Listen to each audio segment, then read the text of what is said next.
Alright, I might clip the beginning of the video off. I don't know. I'm just doing shot composition right now. I think this is good though. Hold on. This is acceptable. Alright, I'm going to do a video called, I guess, what I learned today or something. Because I learned something today. And it's going to be kind of a short video. And, yeah. So what did I learn today? Today I learned that entertaining... excuse me.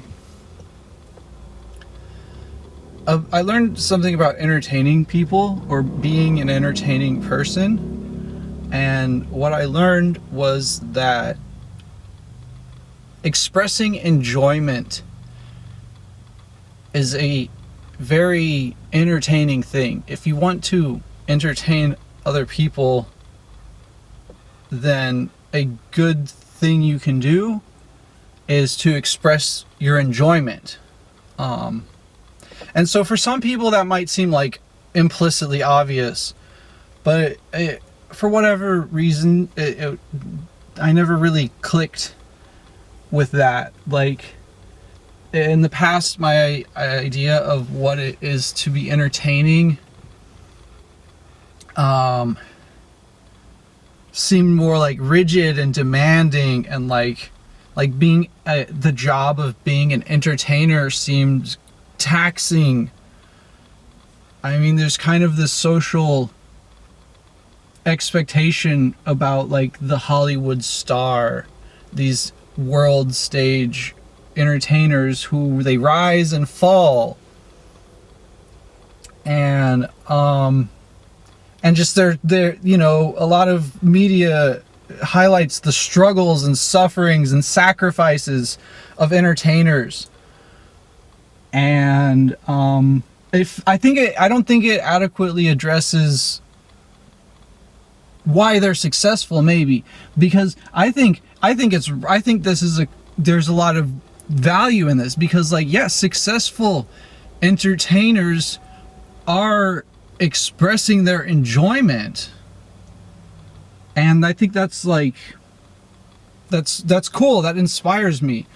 And it takes a lot of stress. It just is a big weight off my shoulders to appreciate that if I'm expressing my enjoyment of you know, healthy things in a healthy manner, you know, all this context of like responsibility and all that, you know, that I'm not really going to focus on here.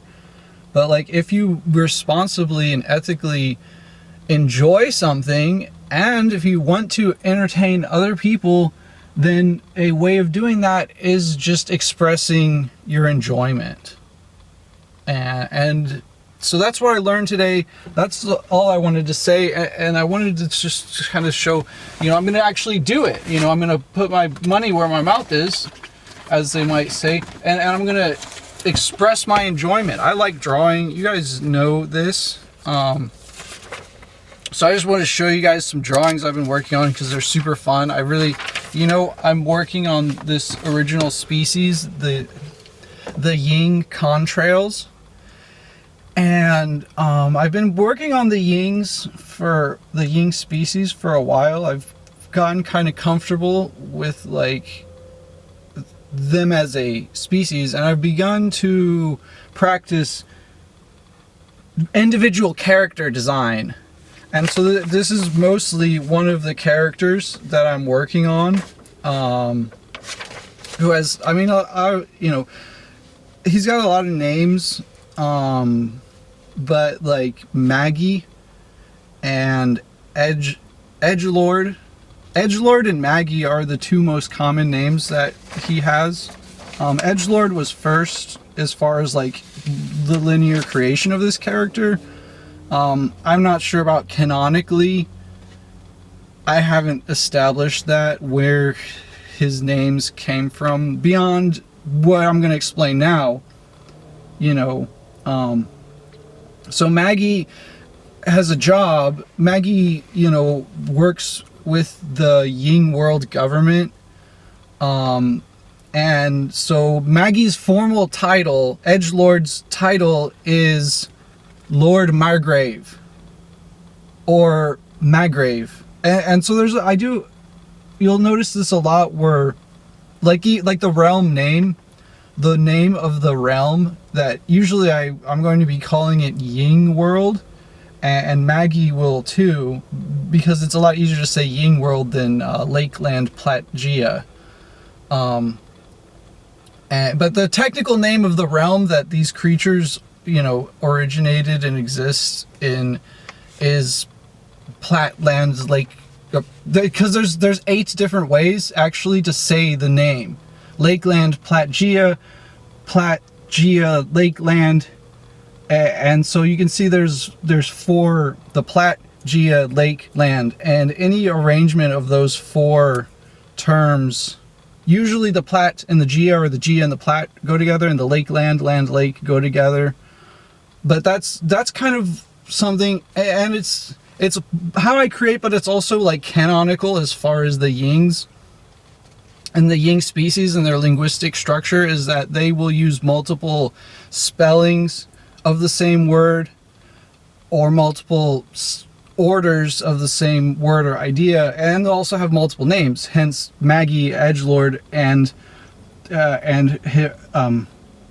his formal name, and as far as his job with the Ying World government, is Lord Margrave, or Maggrave or Margrave, either pronunciation, whether you have or remove that R, Margrave, or Magrave. That R is optional. It means the same thing, more or less. And so yeah, Lord Margrave is her title, his title. Sorry. Well, whatever. Anyway, I'm not going to dump the whole character sheet right now. I just wanted to do some drawings and kind of point out. So like what you'll see here, I know the lighting's not great. And I also have no idea what the shot composition looks like on the DSLR. So I'm actually double recording this on my cell phone and the DSLR. And I'll just kind of process these details later. And maybe I'll do like a still picture of this and kind of slideshow it in. And so what you see there, these are, it took me a while to come up with the name. These are portal wings. And so a lot of the Ying contrails, they, after a while, originally they were just Yings, but after the war, 250,000 years ago, it was sometime after that they discovered their ability to fly, and after flying, the contrail phenomenon was discovered, and hence the name contrails. And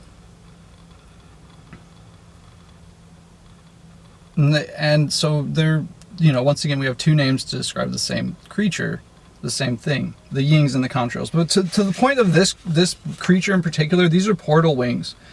And so Maggy is special.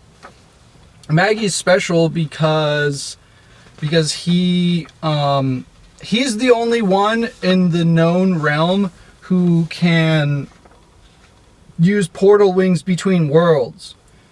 And so canonically, the reason why you all here in Human World know of the existence of Ying World and of the Ying species is because of Maggy, because of Edgelord, because Edgelord can go between Ying World and Human World using his portal wings.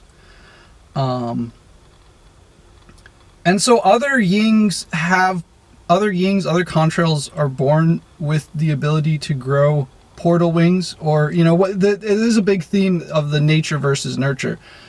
Like if a Ying was dedicated and really wanted portal wings, they could grow them, but all the other Yings in the known realm, their portal wings only work in realm. So they can create portals, open and close portals, but they're all going to be within the Ying realm, within Platgia, Lakeland. Lake Gia, you know. They're all going to be in there, except for Maggy. Maggy's the only one who can use portals to go between worlds. And Ying World and Human World aren't the only realms. And that, like, this is getting to the edge of the known defined universe, so I don't really need to spend too much time there. But I'll even get into a bit of the mechanics of them. Like, you'll see how there's two. They're different. You see one of them kind of is like wrapped and is kind of like a bone, and the other one is kind of like a sword and has a curl on it. And so this is the function of the form represents the function. And you can see in this one, I drew a scientist with a portal gun. And so that's something that, like, maybe in some odd situations, you know, they say hi to each other more or less. They're like passing. And so, like, this is another thing, is like, actually you can see when Maggy cuts a portal, it actually goes through the page. You can see there how it's actually going through the page, because that's how it works. And so that's what the sword wing is for, and the other wing, the bone wing, is actually used to close the portals, because, like, yeah, bad things happen when you leave a portal open. That's generally understood in most fictions, and that kind of, it goes into this one. Like, you know, it'll be much more well explained when I actually get the first comic book out, which I've kind of changed my perspective a bit. I'm actually, when I first started out working on comic books several years ago, I kind of was very perfectionist about it, and I've kind of changed my attitude where I'm focused on volume. I want to make not just one really good comic book, but I want to make a lot of comic books. And so Maggy is going to be a repeatedly occurring character. He's like my favorite so far. No, whatever. I'm not picking favorites. I just really love the design. I enjoy this. He's very aesthetic. He's just fun to draw. I love his wings, his face proportions. You know, there's a lot of subtle stuff I'm doing to create consistency, you know, particularly like with the eyes and face and hands. And I actually have a reference sheet that I'm not showing you guys, because spoilers and too much information for this short video format. I've already gone on for 12 minutes. So yeah, that's Maggy. That's just a little update of what I've been doing, the things I've been enjoying. I'm really having fun working on Maggy's story. One of many stories of things that Maggy's, you know, done and been through and stuff. And there's crossover, like Science Man. And here I did a Star Trek.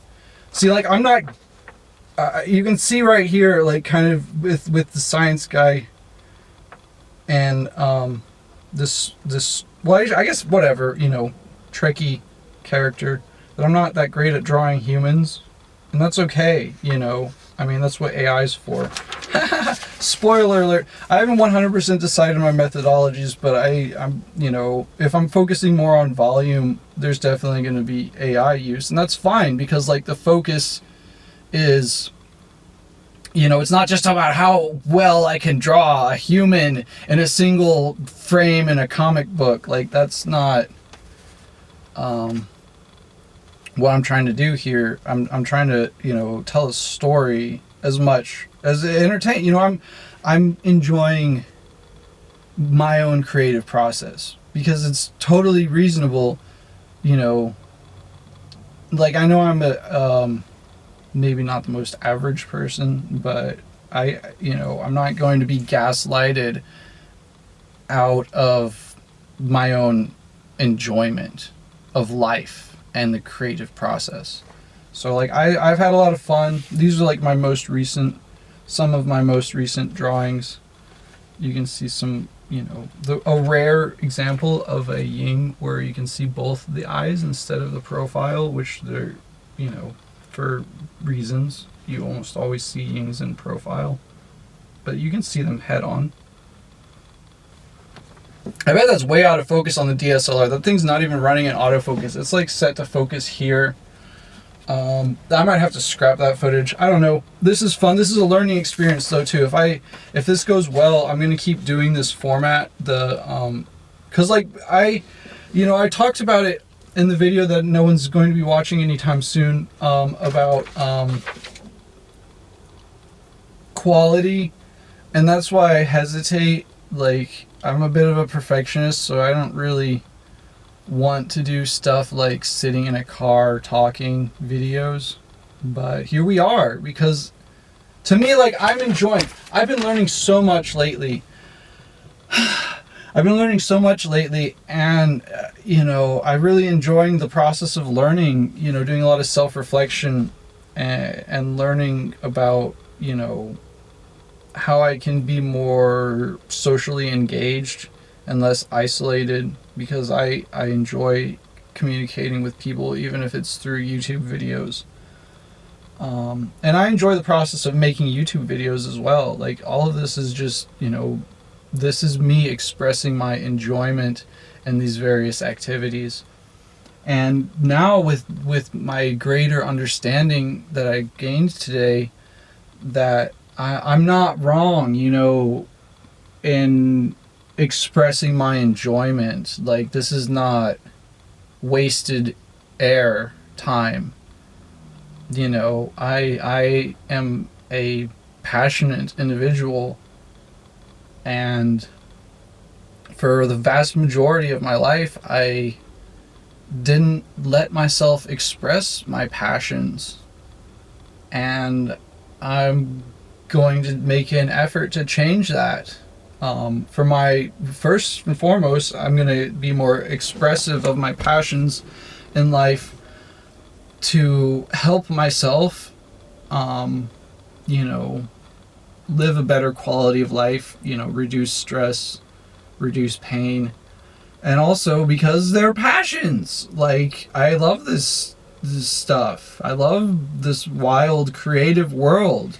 What I've gotten myself into. It's so much fun creating this species, this world, these characters, these stories. And so we'll just keep moving forward. Thanks for watching. This was supposed to be a short video, but it's gone on a bit long. But anyway, it's every day, bro. It's every day, bro. See you tomorrow.